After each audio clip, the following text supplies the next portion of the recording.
ጌታ ኢየሱስ ወደ ቅፍርናሆም በደረሰ ጊዜ 100 አለቃ ወደ እርሱ ቀርቦ ልጁ በቤቱ ውስጥ በህመም እየተሰቃየ እንዳለና ነገር ግን ባለው መለኮታዊ ስልጣን ብቻ በህመም ለሚሰቃየው ልጁ አንድ ቃል ቢናገር ህመምተኛው ልጁ ባለበት ቦታ ሆኖ ሊፈወስ እንደሚችል ያምን ነበርና 100 አለቃው ሰው ቃል በቃል ጌታን የለመነው ለልጁ መዳን አንድ ቃል እንዲያወጣለት ብቻ ነበር። በእርግጥም ጌታ ኢየሱስ ባለበት ሆኖ ባወጣው ቃል ምክንያት በተኛበት ሆኖ የተፈወሰ ሰው ቢኖር የዚሁ 100 አለቃ ልጅ ቢሆንም ጌታ ግን ሁሉን የማድረግ ስልጣንና ክብሩን ትቶ የተኛው ህመምተኛ ድረስ በመሄድ ሊፈውሰው ስለፈለገ እኔ መጥቼ ፈውሰዋለሁ ነበር ያለው። ከሰሞኑ የኮልፌ ቃለ ሕይወት ቤተክርስቲያን የጸሎት አገልግሎት መሪዎችም ያደረጉት በተመሳሳይ ይህንኑ ነው። በምህረት ደጅ በጎ አድራጎት ማዕከል በተለያየ የጤና እክል ምክንያት ድጋፍና ክትትል እየተደረገላቸው ያሉ ታዳጊ ልጆችና ወላጅ እናቶቻቸውን ባሉበት ቦታ ሆነው ከማሰብ ይልቅ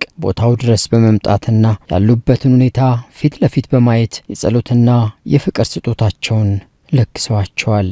አገልግሎት ይሏል እንዲህ ነው እንደ ኢየሱስ። አንዳንዴ በቲቪ እናያቸዋለን። ከማየት ደግሞ በሩቁ ከማየት ቀረብ ብለን ስንመጣ የበለጠ ስለናንተ ደግሞ ዕውቀት ይኖረናል፣ ስለናንተ ደግሞ ሸክም ይኖረናል። ለዛ ብለን ነው እንግዲህ አብዛኛው ልናያችሁና ልንጸልይላችሁ ነው የመጣ ነው። የኮልፌ ቃለ ሕይወት ቤተክርስቲያን መጋቢ ንጉሴ ጎንፋ የምህረት ደጅ በጎ አድራጎት ማዕከል በአካል በመገኘት ደስታቸውን ገልጸው ባካፈሉት የእግዚአብሔር ቃል የልጆቹና የእናቶቻቸውን ተስፋ ከድንግዝግዝ ጨለማ ወደ ብርሃን የሚያሸጋግር ነበር። ከአምላክ ጋር ተጣበቁ። ያላችሁበት ሁኔታ ከሱ እንዳይለያችሁ አመስግኑት። እግዚአብሔር የሚያመጣው እግዚአብሔር የሚለውጠው ትልልቅ ነገሮች አሉ። እግዚአብሔር ይለውጣል። ያለንበት ሁኔታ ይቀይራል። የሚቀይር አምላክ አለ። ክብር ለአምላካችን ለእግዚአብሔር ይሁን። የሚያሳስበን ደግሞ እዚህ አሁን እኛ ያለንበት ሳይሆን የወዲያኛው ነው። ለልጆቻችሁ ጸልዩ፣ ለራሳችሁም ጸልዩ። ከእግዚአብሔር ከአምላክ ጋር ተጣበቁ። እሱ መሐሪ አምላክ ነው። እሱ መሐሪ አምላክ ነው። እሱ የምህረት አምላክ ነው። እሱ አዳኝ አምላክ ነው። እሱ የሚፈውስ አምላክ ነው። ለዓለም መድኃኒት ተብሎ ወደዚህ ምድር የተላከው ጌታችን መድኃኒታችን ኢየሱስ ክርስቶስ ነው። ወገኖቼ እያደረጉ ያሉት እግዚአብሔር አድርጉ ያለውን ያንን ምህረት ነው እያሳዩ ያሉት። ያንን ባልንጀራነት ነው። የዘላለምን ሕይወት ያገኙበትን መንገድ ካረጋገጡ በኋላ ለዚያ ደግሞ እንዴት ነው መስራት የሚገባን ብለው ነው እየሰሩ ያሉትና እነሱን እግዚአብሔር ይባርካቸው።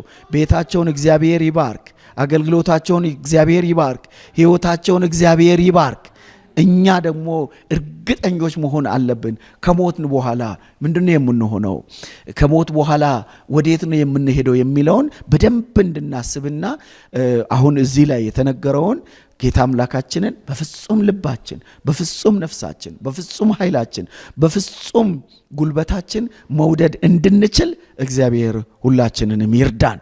ሌሎቹም የጸሎት አገልጋዮች በየተራ ከጸለዩ በኋላ ይዘው የመጡትን የፍቅር ስጦታ በማዕከሉ ላሉት ተረጂዎች በፍቅር ለግሰዋል። የምህረት ደጅ ባለራዕይ የሆኑት ፓስተር በለጡ ሀብቴ የኮልፌ ቃለ ሕይወት ቤተክርስቲያን አገልጋዮች ማዕከሉ ድረስ በመምጣት ስላደረጉት በጎ ነገር ሁሉ አመስግነው በቅርቡ ወደ ማዕከሉ ከ20 የማያንሱ ወላጆች እንደሚጨመሩና ቅዱሳኖች በወደዱት መጠን ስፖንሰር በመሆን ከማዕከሉ ጋር አብረው እንዲያገለግሉ የፍቅር ጥሪ አድርገዋል። የኮልፌ ቃለ ሕይወት ቤተክርስቲያን ያው ለረጅም ዓመት አብራን የቆመች አብረን የምናገለግል ቤተክርስቲያን ናት። በዚህ ደስ ይለናል። በጸሎታቸው ብዙ ሰዎች ሲፈወሱ ሲጠገኑ አይተናል። ዛሬም ነገም እስከ መጨረሻው ጌታ እስከሚመጣ ድረስ ይህንን እንደሚያደርጉ እናምናለን። በዚህ ቦታም ደግሞ መታችሁ የጸለያችሁት ጸሎት ከንቱ እንደማይቀር እግዚአብሔር በጊዜው መልስን የሚመልስ አምላክ ስለሆነ ያ እንደሚሆን እናምናለን። ትላንትና ከነበርንበት ዛሬ በጣም በተሻለ ሁኔታ ላይ እናቶችም አሉ፣ ልጆቻቸውም አሉ። እግዚአብሔር ስሙ የተመሰገነ ይሁን እና ጌታን ታምነን በጀመርነው አገልግሎት እግዚአብሔርም ደግሞ ሁሌ እየረዳን ስላለ በዚህ በጣም ደስ ይለናል። የተወደዳችሁ የኤልሻዳይ ቴሌቪዥን ኔትወርክ ቤተሰቦች እንዲሁም ደግሞ የምህረት ደጅን በየሳምንቱ የምትከታተሉ ወገኖቻችን ጥቂት ብላችሁ የምትሰጡን ስጦታ ለነዚህ እናቶች እዚህ ቤት ለምናደርገው አገልግሎት እጅጉን እየደገፈን እንደሆነ በዚህ አጋጣሚ እንድታውቁ እፈልጋለሁኝ። እግዚአብሔር በብዙ እያሰፋን ነው። አሁን ደግሞ ከዚህ ካለንበት ከሸገር ከተማ በቅርቡ 20 ወላጆችን እንጨምራለን። በዚህም ደግሞ መዘርጋት የምትፈልጉ እነዚህን ወላጆች ገና ስፖንሰር አላገኘንላቸውም። ነገር ግን ያው እዚህ ያለንበትም ከተማ ማገልገል ስላለብን በቅርቡ 20 ወላጆችን ወደዚህ ቦታ በማምጣት እነሱን ድጋፍ በመስጠት ማገልገል እንጀምራለን። ስለዚህ እናንተም በያላችሁበት ይህንን አገልግሎት የምትከታተሉ በዚህ እንድትደግፉን አንድ ቤተሰብ ሁለት ቤተሰብን ስፖንሰር በማድረግ አብራችሁን እንድትቆሙ በድጋሚ ልጠይቃችሁ ወዳለሁ። እግዚአብሔር አምላክ ይባርካችሁ። የኮልፌ ቃለ ሕይወት ቤተሰቦቻችን ጌታ እግዚአብሔር ይባርካችሁ። መታችሁ ስላገለገላችሁን፣ ስላያችሁን፣ ስለሰጣችሁንም ስጦታ እግዚአብሔር አምላክ ይባርካችሁ ለማለት እንወዳለን። ተባረኩልን።